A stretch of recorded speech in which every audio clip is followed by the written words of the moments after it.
All right, this is section 8.3 in AP Calculus, using accumulation and functions in definite integrals in applied contexts. And we're looking at this from Calc in the Metropolitan Museum of Art. Otherwise known as the Met, it is the largest art museum in the United States with almost 7 million visitors per year. The Met opens at 10 a.m., so there is an initial time for us, and does not allow any more entries after 7:30 p.m. At 8 p.m., the Met officially closes. Question 1. The rate that people enter the Met is given by the equation m of t equals 2t cubed minus 48t squared plus 288t for the intervals between 0 and 9.5, measured in people per hour, where t is measured in hours since the Met opens. So 0 represents 10 a.m., 9.5 would be at 7:30 p.m. when no one else can come in. At what rate are visitors entering the Met at 11 a.m.? So as I think about this question, what rate are visitors entering the Met? We're asking for a rate.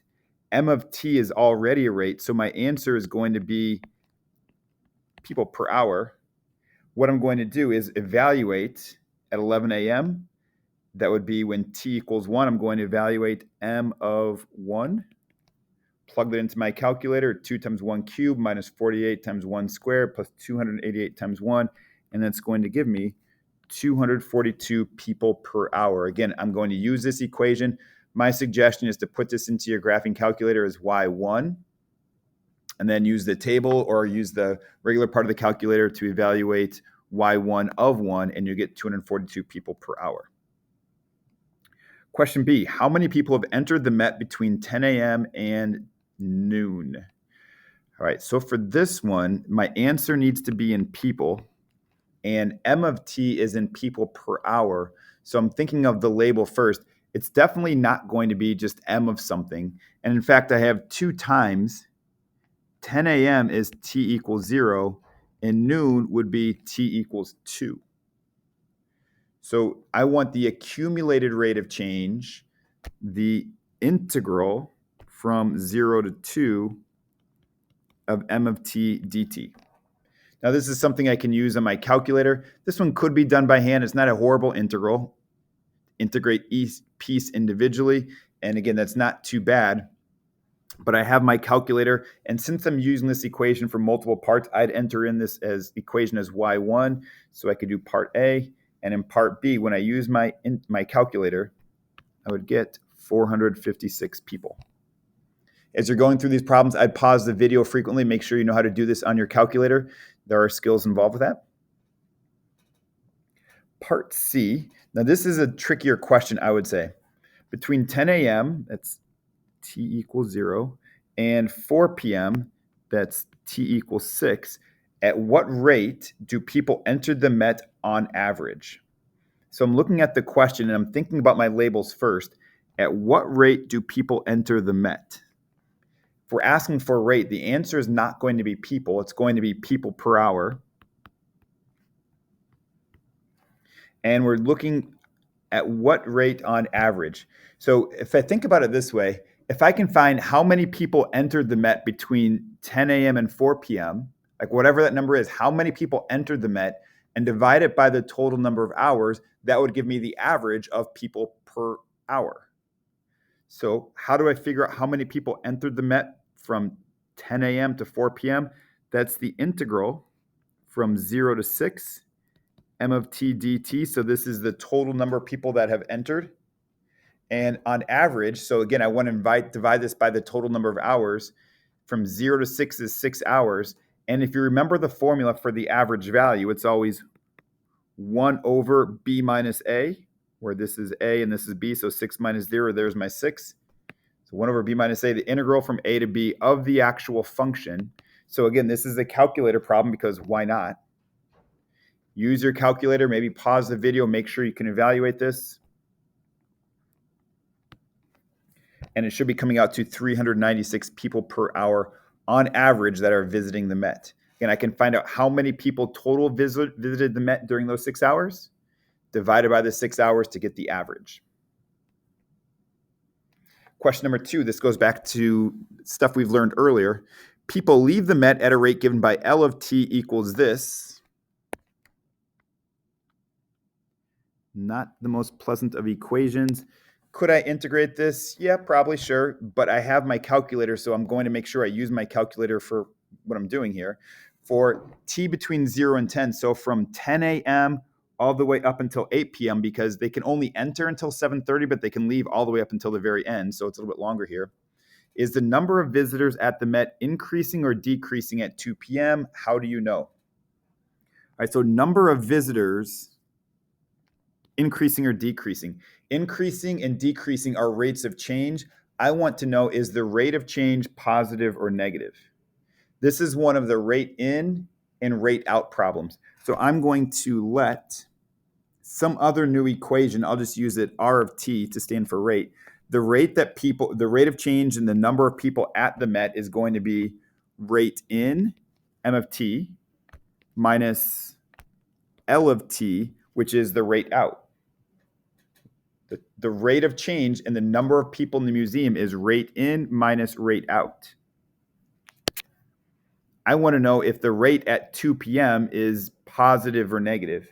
2 p.m. is 4. That's 4 hours after 10 a.m. So R of 4 is equal to M of 4 minus L of 4. I don't have to take any derivatives. These are already all rates. So again, go back to my calculator. I would enter this green equation in as y sub 2. Then use your calculator. Do y1 of 4 minus y2 of 4, where y1 is the m equation, the earlier one, and see what it comes out to. If it's positive, then the number of visitors at the Met is increasing. If that R of 4 is negative, then the number would be decreasing. So pause the video, make sure you can do that. It turns out that this value is 282. So to answer the question, I would say that the number of visitors at the Met is increasing since R of 4 is positive or greater than 0. Question number 3. When is the number of people at the Met at a maximum, and how do you know? So for this one, I'm thinking about the rate of change. We have rate in minus rate out.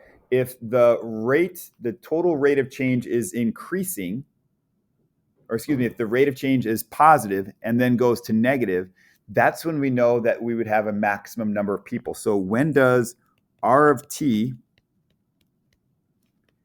change from positive to negative? That's what we're looking for. Because if the rate in was positive, then all of a sudden the rate out was negative, and people are leaving faster, you don't have as many people in there. When does that happen? So easiest place to check is figure out, when does R of t equal 0? And for that, you're going to want to use your graphing calculator. Definitely pause the video at this point. You already have y1 equal to m of t. You have y2 is equal to the L of t equation, the leaving. And now I would go y3 is equal to y1 minus y2 on your calculator. So you have 3 equations put into the calculator. And I would turn the graphs off for y1 and y2 so you can focus on y3. And the calculations might take a little while, but as you're looking at the y3 graph, let me just say maybe it looks something like this, let's say. On y3, the rate in minus rate out, I have at this point where the R of t value goes from positive to negative. All of a sudden, after this t value right here, the number of people leaving is bigger than the number of people that are coming in. So this would be where I would have a maximum. So look on your graph. Is there a time where your graph crosses the x-axis, going from the positive to the negative side? So do second calculate 0, find that value. Pause the video. Once you think you have it, you can check back here.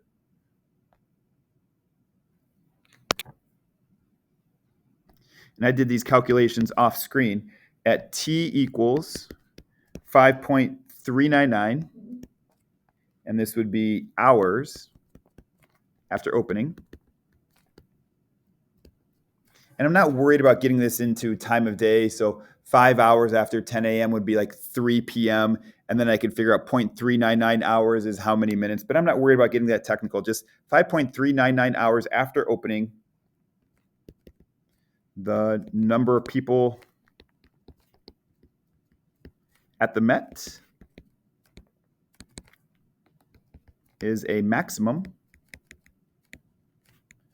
since R of t changes from positive to negative.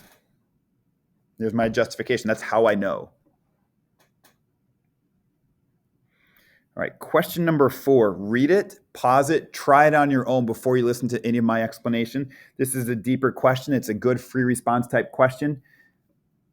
After you've read it, try it, and you come back to the video to start hearing some of my explanation.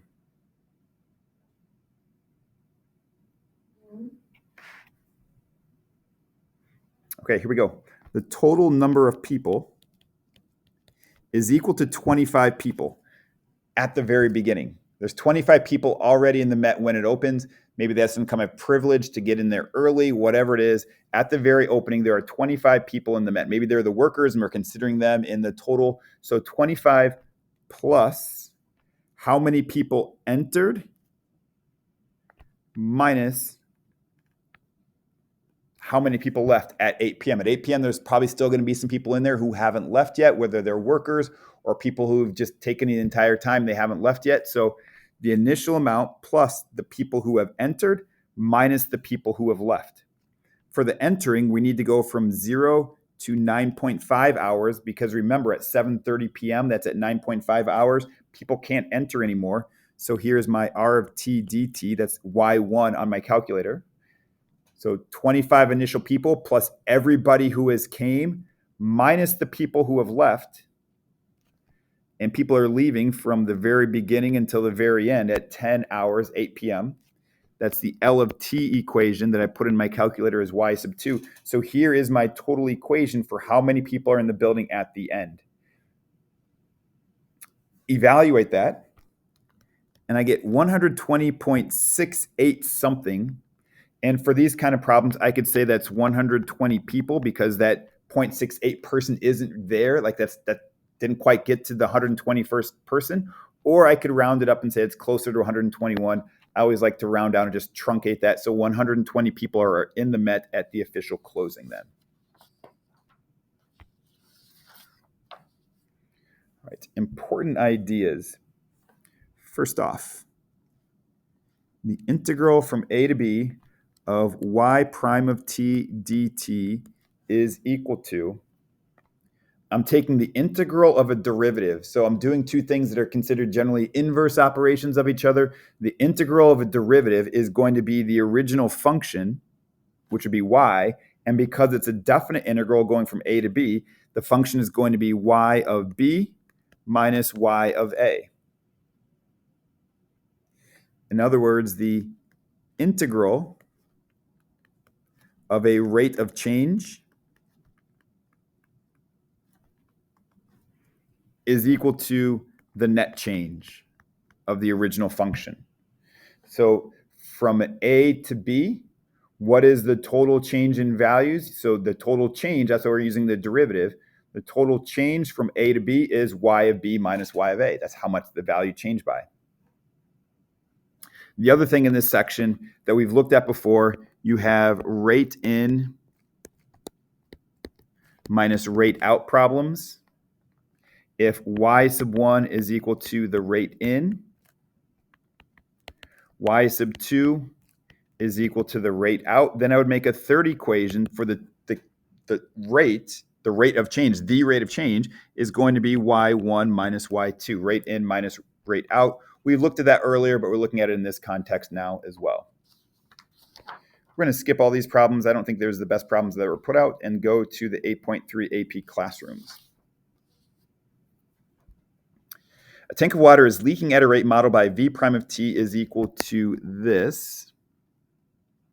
Now this is a value that we could integrate it. It wouldn't be horrible, but we're going to use this as a calculator problem. The decimals are going to be kind of ugly. Where V is measured in gallons and T is measured in days since the leak started. No water is being added to the tank, and the tank held 24,000 gallons when T equals 2. That is, look at this nice information, V of 2 is equal to 24,000. How much water is in the tank 4 days after the leak started at T equals 4? Okay, so we want to know what is V of 4. V is the volume that is actually in the tank. How much volume is in there on the 4th day? Okay.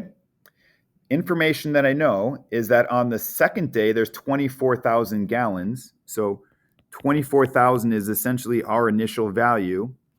And then I want to know how much did the volume change from day 2 to day 4? And listen to those words and see if you can put that into calculus lingo here. How much did the volume change? How much did the volume change, the rate of change of the volume, from day 2 to day 4? There's my equation.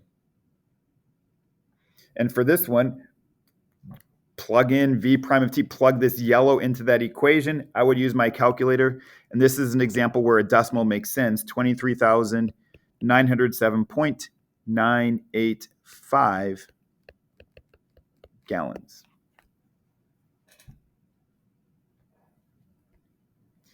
Pause your video, read this one, see if you can work ahead and do this problem before I do any explanation. Then when you're ready, go ahead and resume the video and see how you did.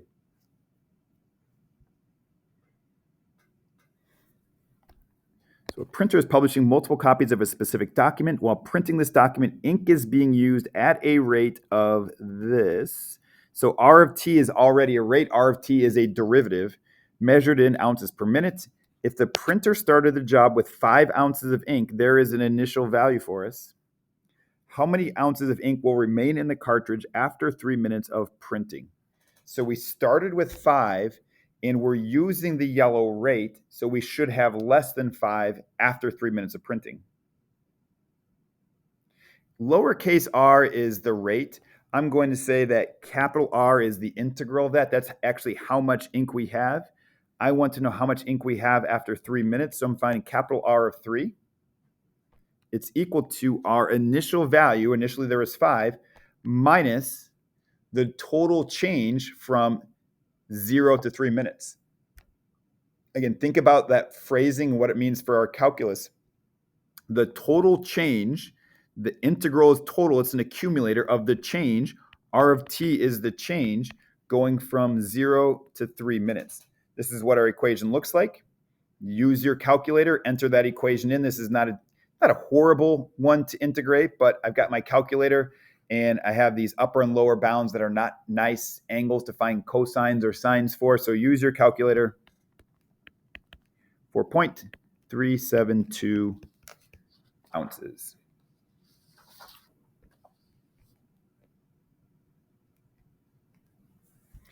Next, a representation from tables. Again, pause it, see what you can do. An oil tanker is in port and being filled with oil. A table of values is shown with observed rates of oils being poured in over an interval of 10 hours. So this is already a rate. It's already a derivative. Having derivatives is always the most beneficial variation to have. It's a lot of times it's better than the original function. Definitely better than like an acceleration, a second derivative. But this original derivative, we can get a connection to the original function and a second derivative of that.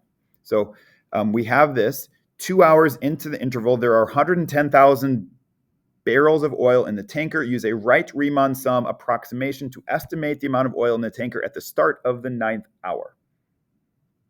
Okay. How much oil is in the tanker at the 9th hour? I know at the very beginning there is, or at the 2nd hour, there is 110,000 barrels. And we're pumping more oil, so we're getting more. We want to know how much more oil was pumped into the barrels from hours 2 to 9. The fact that at 0 hours, the rate was 50 barrels per hour doesn't matter to me at all because we already know how much oil we have at the 2nd hour. It's just how much more was accumulated until we got to the 9th hour. What is the integral from 2 to 9 of this R of T dt equation? That should tell me how many barrels of oil I have at the 9th hour. there's no equation this time, so I'm not just going to my calculator and doing the integral there. Instead, we're supposed to use a right Riemann sum. A quick graph, 2, 4, 7, 9, 70, 75, 75, 70. I have those values. And then we have 1, 2, 3 regions. Let's change that color to pink. There we go. So in the orange region, I'll choose the right-hand side. Green region, choose the right-hand side. Pink region, choose the right-hand side. We want to find the areas of those 3 rectangles. As I'm thinking about the labels, this is in barrels per hour. This is in hours on the horizontal. Barrels per hour times hour is barrels. That's great. I'm supposed to be getting barrels. So I want to find the area of this first orange one. 2 times 75,000 plus 3 times 75,000 plus 2 times 70,000. Tabulate all those together.